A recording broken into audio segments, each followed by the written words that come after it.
Hey everyone, this is Jane with Barlow Herbal, and in this video, I'm going to share some information with you on a beautiful tree called Slippery Elm. Now, this plant was one of the plants that made it into my dad's book. It didn't necessarily confuse me, but it surprised me until I really started researching it and learning about it. And I think the reason that it surprised me is because this is not something that people are used to foraging or making themselves, because of the part of the tree that you use is the inner bark. Just like you would use the inner bark of the Pau d'Arco plant, cat's claw plant, you use the inner bark. But slippery elm seems to be a little bit more complicated because you're literally talking about the inner bark of the branches of the slippery elm tree. The information that I share with you in this video is not meant to be medical advice. This is just meant to entertain and educate you. So slippery elm is one of those plants that I've been actually using for a long time in supplement form. One of my favorite ways to use it is in tea because it's got such amazing properties that I'm going to go over with you. Once you learn about it, it's one of those plants that you just say, okay, this needs to be part of my arsenal. When you're identifying slippery elm, it grows almost exclusively in North America and a lot in the East. On the East and in the Midwest of North America, even though you can find slippery elm all over the United States. What you're going to see mostly of the elm trees is the American elm tree.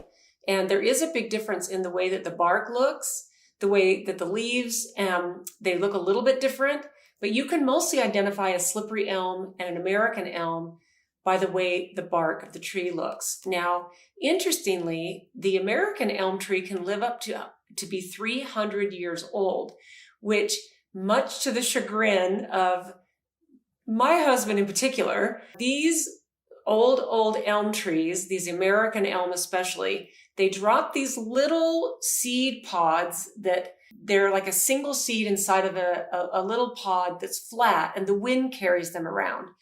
And our neighbors to the south of us have these old, they're probably 60 or 70-year-old trees at this point, and they're huge. They keep them really well pruned, but they drop thousands, if not millions, of these little round seed pods all over the whole neighborhood. There's these trees all over our neighborhood, but we don't have any in our yard except for the ones that take root, and we are constantly pulling these and cleaning up. In fact, sometimes in the spring, when these little seeds are out, they form the seed pods from the flowers.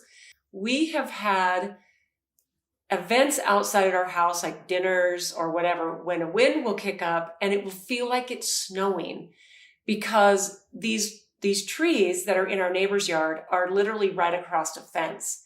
And I think the trees are beautiful. But they do drop a lot of these things. And then what happens is these little seeds come up everywhere. We've actually had them growing in flower pots. We have a swimming pool in our backyard. We have had these little seed pods sprout up in some of the cracks of our pool.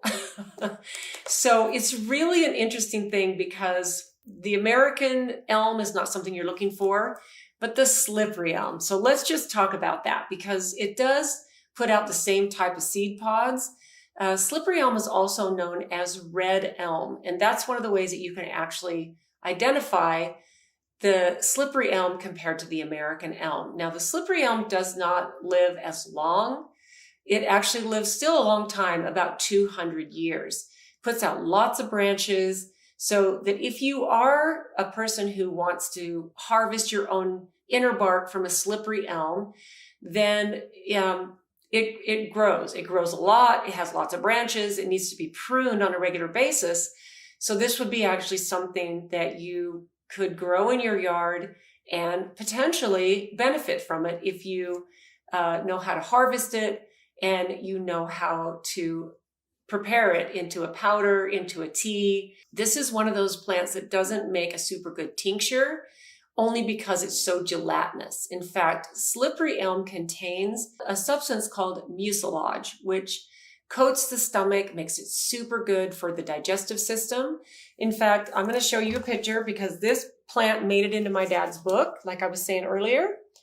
And I just show you the leaves. I give you some information, but and this made it into my book too, because all the plants in my dad's book made it into my book as well.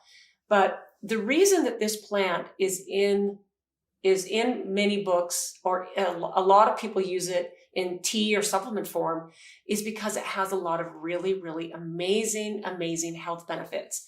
Now, slippery elm has soluble and insoluble fiber, which makes it a really good prebiotic.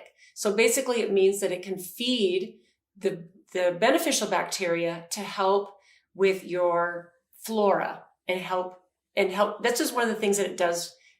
In my opinion, its shining starness is its ability to soothe and nourish and promote a really healthy digestive tract.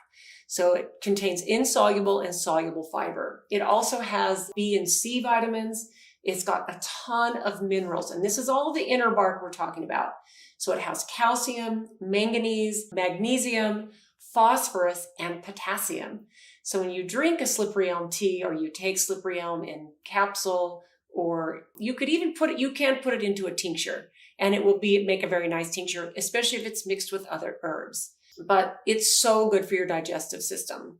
So it also contains powerful antioxidants like beta carotene, which is really cool. So these are a list of some of my favorite things that slippery elm is used for. Like I said at the top, digestive issues. It coats the stomach, it soothes the digestive tract, and it can even help with constipation, acid reflux, anything that has to do with the digestive system. In fact, one of the things I love about slippery elm is its ability to kind of coat the inner lining of your stomach, especially for cases like ulcers or acid reflux. So if you tend to be prone to that, looking into adding slippery elm tea can be a really amazing thing to add into your diet.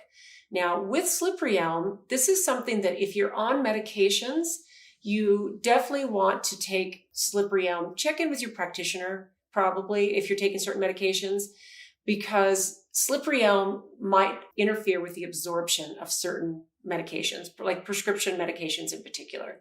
So, and also you don't want to add slippery elm into your diet if you're pregnant or nursing. So this is something that you want to look into. Now, it also is really, really good for respiratory health, and in particular, a sore throat or a cough.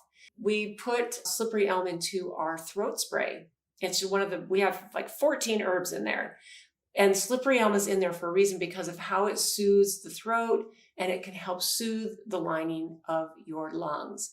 Super, super nice. It also helps with mouth ulcers and sores. It promotes weight loss because of what it does for your digestive tract, how it helps with constipation, but it also helps to regulate blood sugar, which is an amazing thing. So people with diabetes, there's just so many reasons to look into slippery elm. It soothes bladder irritations, which is really good for people with constant urinary tract infections. It's very, very nourishing for that. And one of the things that I truly love about slippery elm is what it does for your skin. So you can make a mask out of slippery elm. You can take slippery elm in tea, and it actually helps internally. Think about if you have a really clear, clean digestive tract, which starts in your mouth when you're chewing something, your saliva, that's where your digestion starts, all the way down, all the way through your upper intestines, through your lower intestines, so your stomach, your intestines, out through the colon. If you have a clean, functioning, beautiful digestive tract, then your skin is going to actually radiate good health, because your digestive tract is doing its job. And a lot of this can depend on what we put in otherwise, right? So I would suggest that you take a look into slippery elm. It might be something that you're not familiar with. And it is one of those things that's very uncommon to forage for or to prepare yourself. But luckily, this is actually something that's really, really easy to get in powder form, in tea form. And my thing about drinking slippery elm tea is that it will form like this mucilage forms a kind of a gelatinous substance in your tea, which is the probiotic prebiotic fiber. And some people don't like to drink things that feel kind of gelatinous. So it might be something that you're not really wild about. Now you can drink slippery elm tea or find it where you actually let it steep, you pull out the tea bag, and then all you're left with is the clear tea without that kind of heavy gelatinous substance, which, like I said, not fun to drink. So you can get it where you can actually take that out. So I'd love to know what you think about slippery elm. Is this something that you're super familiar with? Is this something you have actually harvested the inner bark of slippery elm and made it into your own substances and your own supplements and your own stuff? Because to me, this is one of the fun parts of using herbal medicine and learning about it, is going for some of these things that are not well known and not super common. Like, it's super easy to grow echinacea and harvest the flowers and harvest the root and the leaves or whatever part of the plant you're going to use. It's just a little bit easier than actually harvesting the inner bark of a tree, right? In fact, what I've actually done is, and it's been a while, and this is actually a long time ago when my dad was still around, is when he showed us what a slippery elm with a slippery elm twig and an American elm twig, when we were just kind of identifying what the differences are. And he broke off a twig and basically had us chew on an American elm, which it didn't taste very good. But the point was, when we then chewed on the slippery elm bark, because he broke it off so you could actually see the inner bark, it actually created this kind of slimy, gelatinous, little bit of a feel when we were chewing on this twig. So that's really interesting when you actually go that deep and you start, I think, being brave, maybe a little bit courageous when it comes to identifying plants and then not being afraid to try them. Now, I don't suggest that you chew on and taste everything that's out there without proper identification. So please make sure that you do your due diligence. Find someone to give you an herb walk and maybe take you out and identify some plants and show you some of these things, where they might have, a place where you have permission to break off some twigs and actually try that for yourself. It's very interesting to actually get your hands, your teeth, your taste buds on pieces of Mother Nature like that. I really love it. So let me know what you think about this, the beautiful, amazing, extremely healthy for you slippery elm. Thanks for tuning in, guys, and we'll see you in the next one.